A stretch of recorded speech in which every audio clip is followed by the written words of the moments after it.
Hello everyone. आज हम unit financial market का लास्ट टॉपिक करेंगे and the name of the topic is SEBI.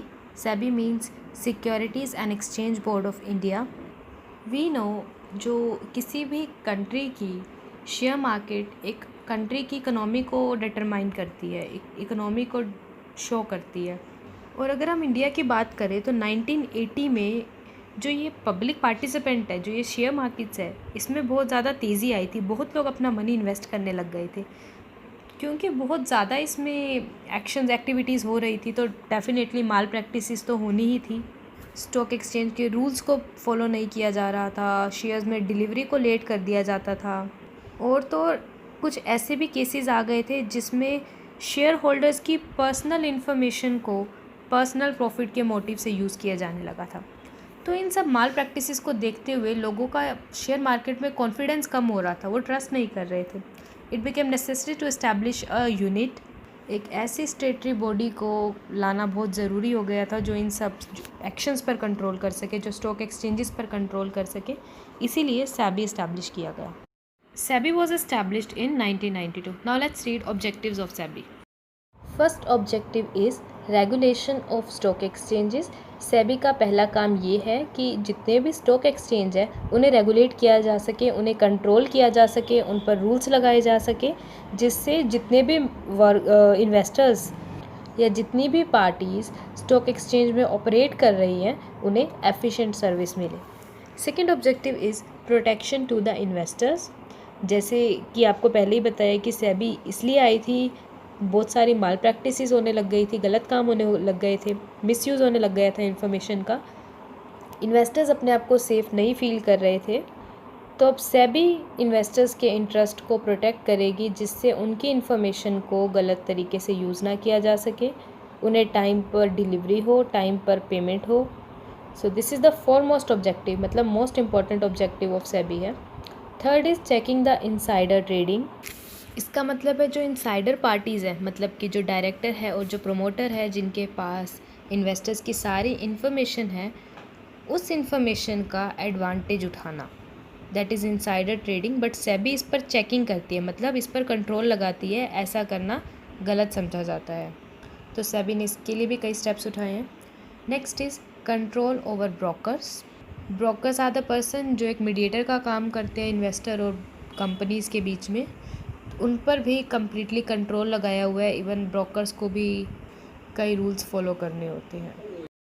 Now we will read the functions which are performed by SEBI. These are regulatory functions, development function and protective function. First one is regulatory function, to regulate the brokers, sub brokers and other players of the stock market. Stock market में जो भी play करते हैं, जो भी mediators होते हैं, brokers, sub brokers, उन सब पर कंट्रोल करना।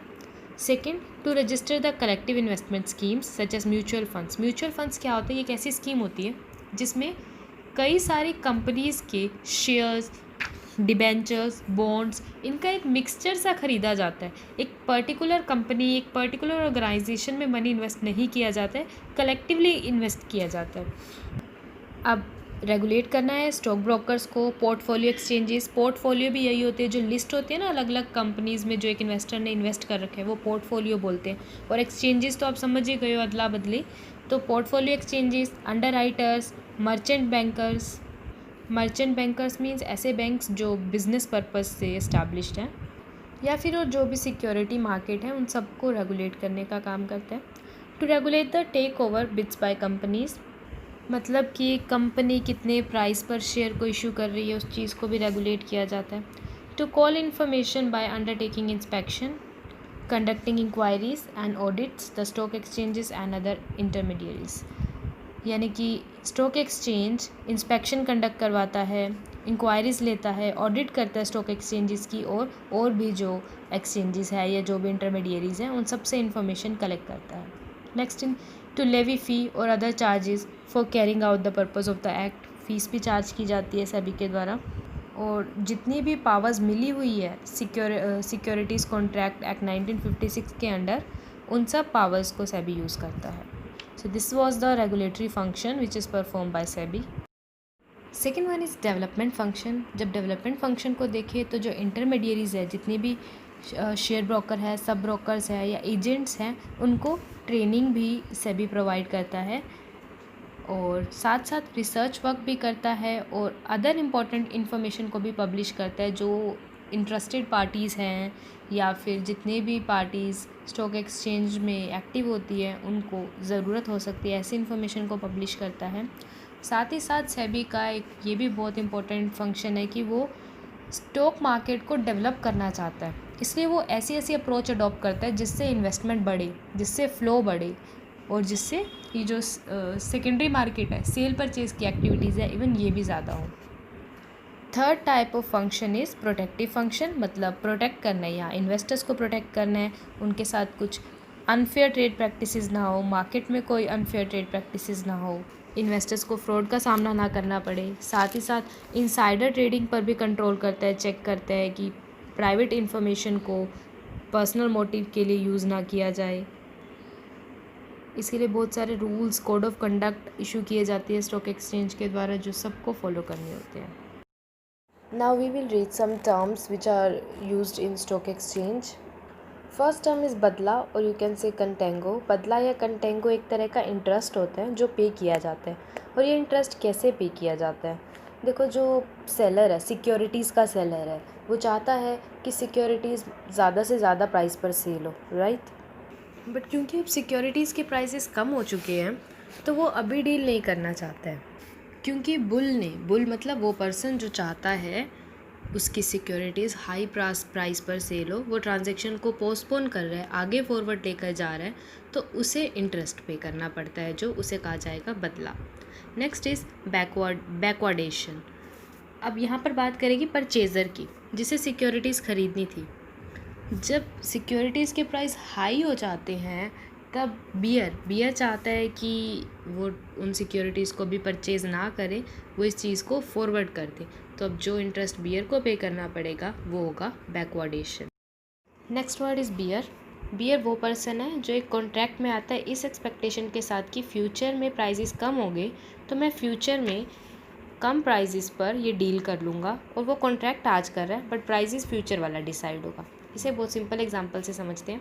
सपोज़ करो अगर आप एक सुनारे के पास गए, आपने 50,000, आप उस वक्त गोल्ड का रेट 50,000 रुपीज़ है, आपने एक ब्रेसलेट का ऑर्डर दिया, ब्रेसलेट जो है 5 डेज़ बाद रेडी हो जाएगा, एंड आपको एक्सपेक्टेशन है कि आज गोल्ड का प्राइस 50,000 है बट आज से 5 दिन बाद गोल्ड का प्राइस 46,000 रह जाएगा। तो आपने कहा, सुनारे को कहा कि आज मैं ऑर्डर तो आज दे रहा हूँ बट प्राइस हम उसी दिन वाला डिटरमाइन करेंगे, जो आज से 5 दिन बाद जो प्राइस होगा गोल्ड का, मैं उस प्राइस पर, उस रेट पर ब्रेसलेट परचेज़ करूँगा।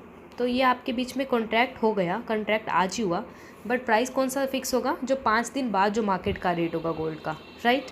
Now you are here working as a bear, क्योंकि आपको एक्सपेक्टेशन है कि फ्यूचर में प्राइजेस कम होंगे। अगर ऐसा हो जाता है तो आपको 4,000 पर तोला फ़ायदा हो गया, बट सपोज़ करो अगर वही प्राइजेस 56,000 हो गए, then you will have to incur loss. तो ये होता है बियर, इसकी एक्सपेक्टेशन होती है कि फ्यूचर में प्राइस कम होगा, तो इसलिए वो फॉरवर्ड कॉन्ट्रैक्ट में आता है। Next one is bear market. Bear और बियर मार्केट ये दोनों अलग अलग चीज़ें। बियर मार्केट का मतलब है कि जब लंबे टाइम से शेयर मार्केट में गिरावट आ रही हो ना, बहुत मंदी का टाइम चल रहा हो शेयर मार्केट में, सब शेयर्स प्राइजेस कम होते हैं, उसे बियर मार्केट कहते हैं। After that fifth one is bid price. Bid price वो प्राइस है जिस पर एक कस्टमर शेयर्स को ख़रीदने के लिए रेडी है, bid price. Sixth point is blue chip shares. Blue chip shares ऐसी कंपनीज़ के शेयर्स होते हैं जिनकी लगातार मार्केट वैल्यू अप ही गई है, या फिर उन्होंने लगातार कई सालों से एक हाई अर्निंग की है और कोई भी ऐसा ईयर नहीं आया जिसमें उन्हें गिरावट दिखी हो। ऐसी कंपनीज़ के शेयर्स को ब्लू चिप शेयर्स कहा जाता है। Seventh word is bourse. Stock exchange को बर्स भी कहा जाता है। जो नॉन इंग्लिश कंपनीज़ है यूजली स्टॉक एक्सचेंज को बर्स कहती है। Eighth word is broker. Broker कौन है? वो पर्सन जो स्टॉक एक्सचेंज का मेंबर है और इन्वेस्टर के बिहाफ पे वो सारी डील करता है। इंडिया में कॉमनली इसे कमीशन ब्रोकर कहा जाता है। Ninth term is bull. Bull bear का अपोजिट होता है। ये एक्सपेक्टेशन करता है कि फ्यूचर में प्राइजेस इंक्रीज़ होंगे, तो वो ये सोच के फ्यूचर कॉन्ट्रैक्ट में आता है। ये भी फ्यूचर कॉन्ट्रैक्ट कर रहा है। जैसे कि उस जो हमने एग्जांपल लिया था उसमें अगर हम सुनारे को देखें, वो बुल है क्योंकि उसको एक्सपेक्टेशन ये है कि 5 दिन बाद गोल्ड का प्राइस बढ़ जाएगा। अगर बढ़ जाता है प्राइस तो उसे फ़ायदा, अगर प्राइजेस कम हो जाते हैं तो आपको फ़ायदा if you are as a bear. 10th term is call option. Call option एक कॉल होल्डर, ऑप्शन होल्डर और ऑप्शन सेलर के बीच हुआ कॉन्ट्रैक्ट है। इसमें एक फ़िक्स्ड ऑप्शन फ़ी पे की जाती है। उसके बाद ऑप्शन होल्डर को ये राइट मिल जाता है, उसकी मर्ज़ी है जब एक डेट आएगी जिस डेट का कॉन्ट्रैक्ट था कि उसे परचेज़ करनी है सिक्योरिटीज़ या सिक्योरिटीज़ को परचेज़ नहीं करना है। एक तरह से एक ऑप्शन दे दिया जाता है। 11 टर्मिनोलॉजी इज़ कंटेंगो, ये वही है जो हमने बदला पढ़ा था, उसी का सेकंड नेम है। 12th is cornering. कॉर्नरिंग का मतलब होता है जब मोस्टली शेयर्स किसी पर्टिकुलर कंपनी के, किसी पर्टिकुलर टाइप के, किसी एक ही पर्सन के हैंड में हो जाते हैं। या वो पर्सन भी हो सकता है, वो कोई इंडिविजुअल, ग्रुप ऑफ इंडिविजुअल भी हो सकते हैं, कोई और बॉडी भी हो सकता है। मतलब मोस्टली शेयर्स एक पर्सन के हैंड में आ गए और ऐसे में जो बियर स्पेक्यूलेटर होते हैं वो उन सिक्योरिटीज़ को नहीं ख़रीद पाते हैं और उन्हें लॉसेस का सामना भी करना पड़ सकता है। 13th is correction. Stock market में जब अपोजिट डायरेक्शन से चलने लगती है ना तो उसे बोलते हैं हम करेक्शन। जैसे कि सपोज़ करो अगर प्राइजेस इंक्रीज़ हो रहे थे बट सडनली प्राइजेस डाउन होने लग जाए तो उसे कहेंगे करेक्शन। 14th इज़ डीमैटीरियलाइजेशन और डीमैट। इसके बारे में तो हम ऑलरेडी पढ़ चुके हैं। ये एक तरह का बैंकिंग का काम करता है। बस बैंक में एक इन्वेस्टर के क्या होता है, मनी होता है हमारे, और डीमैट अकाउंट में क्या होते हैं, एक इन्वेस्टर्स के सारे शेयर्स होते हैं। जब भी शेयर्स वो बेचता है या ख़रीदता है तो एक्चुअल में यानी कि फ़िज़िकल डिलीवरी नहीं होती है, वो सीधा उसके अकाउंट में डेबिट या क्रेडिट हो जाता है। जैसे कि हम पैसे जमा करवा के आते हैं तो हम तो मनी जमा करवा के आ रहे हैं, बट ये डीमैट अकाउंट में सब इलेक्ट्रॉनिकली चलता है। जिसने बेचा होता है उससे कम हो जाता है, जिसने ख़रीदा होता है उसका अकाउंट बढ़ जाता है। और ये डिपॉजिटरी पार्टिसिपेंट की हेल्प से ही बनाया जाता है। ये तो हमने सब पढ़ लिया ऑलरेडी, राइट। और हमने ये भी पढ़ा था कि डिपॉजिटरी पार्टिसिपेंट हर कोई नहीं बन सकता, कुछ लिमिटेड पार्टीज़ ही बन सकती हैं। 15th one is euro bond. जब कंट्री के बाहर सिक्योरिटीज़ को इशू किया जाता है उसे यूरो बॉन्ड कहते हैं। 16th is insider trading. ये हमने पढ़ा ही है कि जो सेबी है इनसाइडर ट्रेडिंग पर कंट्रोल करते हैं, बट इनसाइडर ट्रेडिंग का मतलब है अनपब्लिश्ड इन्फॉर्मेशन के बेसिस पर डील करना जो डेफिनेटली प्राइजेस को अफेक्ट कर सकते हैं, शेयर प्राइजेस को। इसे इनसाइडर ट्रेडिंग कहते हैं।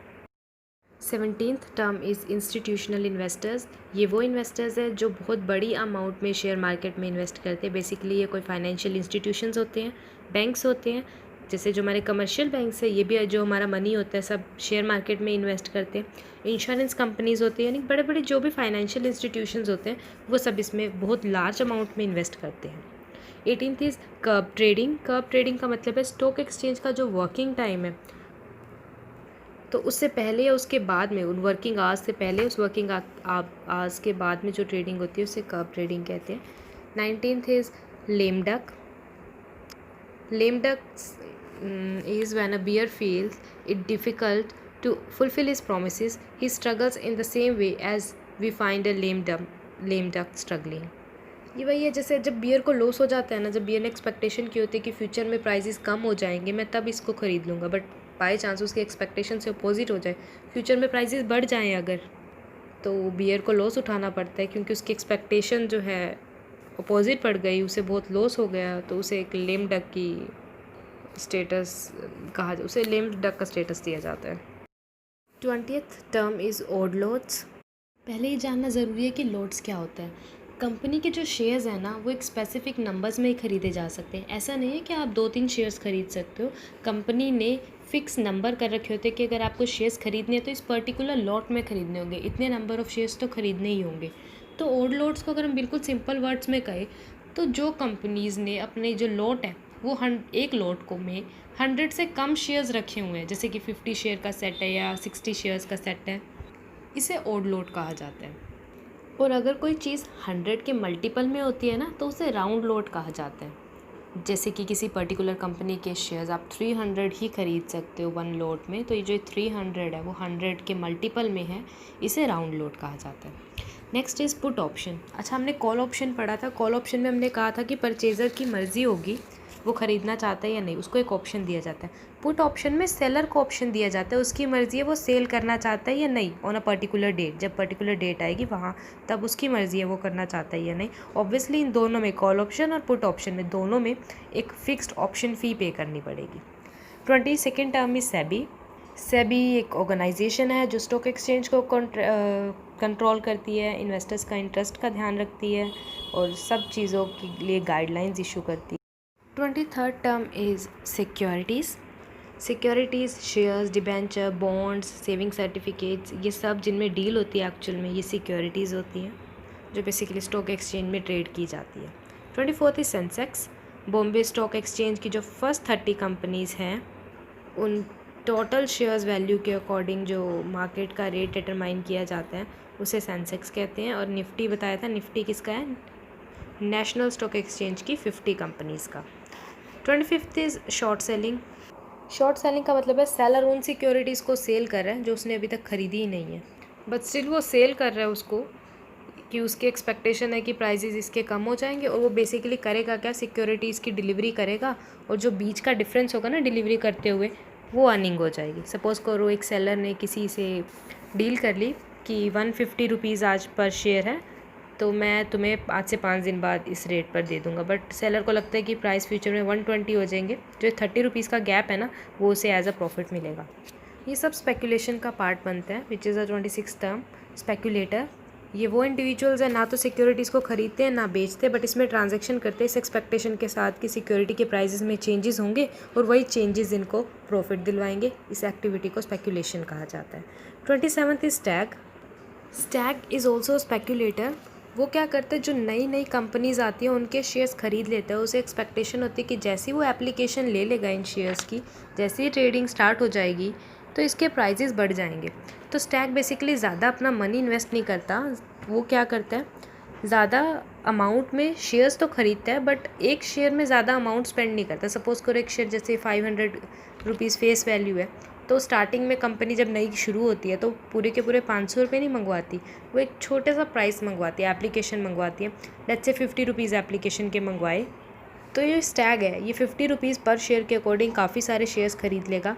और जैसे ही कंपनी स्टार्ट हो जाएगी, जैसे ही कंपनी शेयर्स अलॉट कर देगी, उसे लगता है कि इन सब शेयर्स की वैल्यू मार्केट में हाई हो जाएगी और फिर वो इन सब शेयर्स को बेच देगा और ह्यूज प्रॉफिट अर्न करेगा। हावेवर लॉसेस के चांसेस तो डेफिनेटली यहाँ है।